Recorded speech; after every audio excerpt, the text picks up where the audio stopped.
বন্ধুসকল আজিৰ ভিডিঅ' আমি আলোচনা কৰিম যে হেল্থ আইডি কাৰ্ড আৰু আয়ুষ্মান কাৰ্ডৰ মাজত কি পাৰ্থক্য আছে বা এই কাৰ্ড দুয়োখন মানে কি কামত লাগিব কি ধৰণৰ ফেচিলিটি আপোনালোকে পাব সেইটো আজিৰ ভিডিঅ'ত আমি আলোচনা কৰিম। পোনপ্ৰথমে আমি আলোচনা কৰিম যে আয়ুষ্মান কাৰ্ড কি। সো বন্ধুসকল আয়ুষ্মান কাৰ্ড হৈছে এনে এখন কাৰ্ড যি কাৰ্ডৰ জৰিয়তে আপোনালোকে বছৰি 5 লাখ টকা পৰ্যন্ত ফ্ৰীতে আপোনালোকে চৰকাৰী বা বেচৰকাৰী চিকিৎসা সুবিধা লাভ কৰিব। লগতে আপুনি যদি কিবা এটা মহা অসুবিধা পৰে বা কিবা এটা প্ৰব্লেম হয় আপোনালোকৰ যদি চৰকাৰৰ পৰা কিবা বিচাৰিব আবেদন কৰে তেতিয়াহ'লে এই কাৰ্ডখনৰ প্ৰয়োজন হ'ব আপোনালোকৰ। লগতে এই কাৰ্ডখন অসমত এতিয়ালৈকে সম্পূৰ্ণভাৱে প্ৰচলিত হোৱা নাই।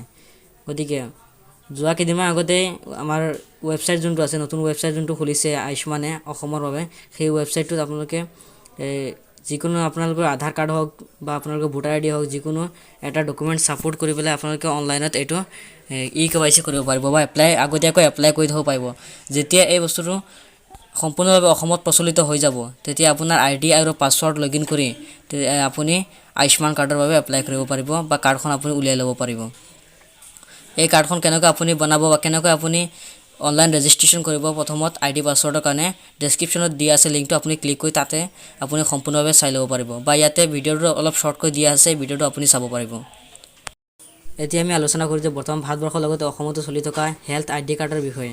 হেল্থ আইডি কাৰ্ডখন আপোনালোকে কি কামত লাগিব বা আপোনাৰ চৰকাৰীটো ফ্ৰড হয় নে অৰিজিনেল হয় এইটো আপোনালোকে কেনেকৈ গম পাব আৰু এই কাৰ্ডখন কোনটো ব্ৰেণ্ডৰ হয় কেনেকৈ আপুনি এইটো লাভ কৰিব সুবিধাসমূহ কেনেকৈ আপুনি লাভ কৰিব সেইটোৰ বিষয়ে আজি আমি এই ভিডিঅ'ত আলোচনা কৰিম। চাওক বন্ধুসকল এই কাৰ্ডখন হৈছে আয়ুষ্মান ভাৰতৰ এটা পাৰ্ট হয়। ইয়াতে আপোনালোকে ৱেবছাইট লগইন কৰিলে আপোনালোকে পাব যে আয়ুষ্মান ভাৰত ডিজিটেল মিছন বুলি ওপৰত লিখা থাকিব।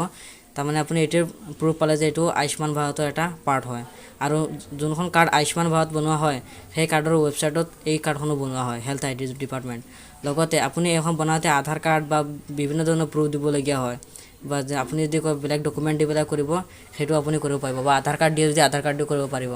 আধাৰ কাৰ্ড দি কৰোঁতে আপোনাৰ আধাৰ অথেণ্টিকেশ্যন নিশ্চয় কৰিব লাগিব আৰু এইটো যদি ফ্ৰড হ'লে হয় তেতিয়াহ'লে আধাৰ অথেণ্টিকেশ্যন কেতিয়াও নহ'লে হয়।